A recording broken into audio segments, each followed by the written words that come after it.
Неделните теми кои ги избира редакцијата на Гласна идеи со текот на времето стануваат драми кои ја следат класичната композиција. Вовед, заплет, кулминација, перипетија и расплет. Во првото издание на Свести на крајот на август оваа година зборувавме за кризното профитерство.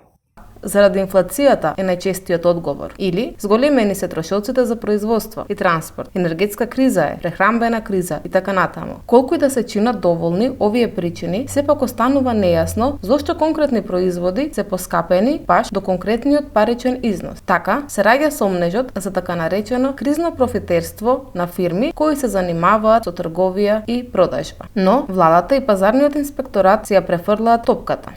Пазарната инспекција ги има сите податоци и ги поттикнувам да ги објават сите негативни појави што се случија од одредени субјекти, изјави пред една недела вице-премиерот за економски прашања.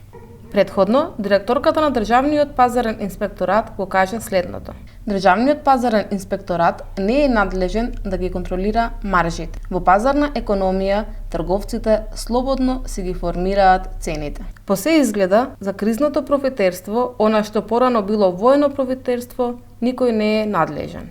За нас, очигледниот расплет на драмата за кризно профитерство во четвртокот повторно влезе во фаза на заплет и перипетија на пресконференција на владата. Сакам нешто да ве прашам, бидејќи сум експерт за пиар, мислам новинар, не сум експерт за пиар, но според ваше, ама не сум за економија и за бизнис и затоа ве молам ваш да ви одговорите. Стално викате дека лебот поевтинувал и сите елементарни продукти во државата поевтинувале за 10%.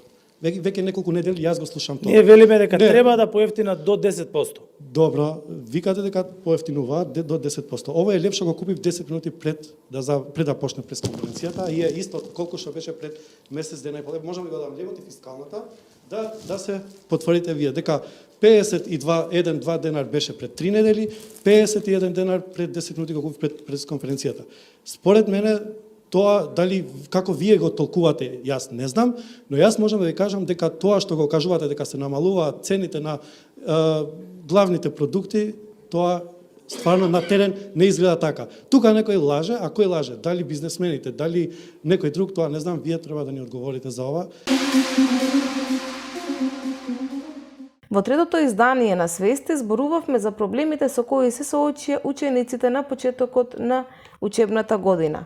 Неделата што измина ја одбележа почетокот на учебната година, која започна со веќе познатите рецидиви на проблеми, како ненавремено испечатени учебници и неплатени сметки за струја на одреден број училишта. Воедно слушнавме и идеи за дополнителни мерки за штедење струја и парно, преку промена на датумите на отпочнување и завршување на годишниот распуст на учениците. Како локална самоуправа ќе поднесеме две барања до Министерството за образование. Првото, зимскиот распуст да биде во периодот од декември до јануари, односно 2 месеци, а летниот распуст да трае околу месец и половина. Па, како да се прослави тоа што учениците добија учебници на крајот на првото полугодие со погрешни податоци?